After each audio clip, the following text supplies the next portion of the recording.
বিয়ার মধ্যে বানা জবর খুশি লবেন না লো এ বানা আমরা পাশের বাড়ির হাকিমের বউ আমার দাওয়াত দিছে জাফতের বানা একদিন আগে থেকে খাওয়া বাদ দিছি বানা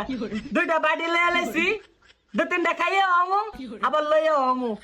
বানা জীবনের প্রথম জাফতের খানার দাওয়াত পাইছি বানা মনের মধ্যে আনন্দ বানা নাচতেছে বানা ফল ফটতাছে আমার বন্ধু দয়াময় জাফতের দাওয়াত পাইয়া নাচতে মনে কয় আমার বন্ধু দয়াময় জাফতের দাওয়াত পাইয়া নাচতে মনে কয় বইনা শাশুড়িরে কইয়া দিছে আজকে যেন নানান দেবে না বইনা কালকে দাওয়াত আজকে খাইলে সব বলে ফ্যাক্টরে খালি করে জানাক দেন বইনা আই মজা খামু হাকিমের বউরে শিক্ষা দিয়ামু জাফতের মধ্যে টান ফরাইয়ামু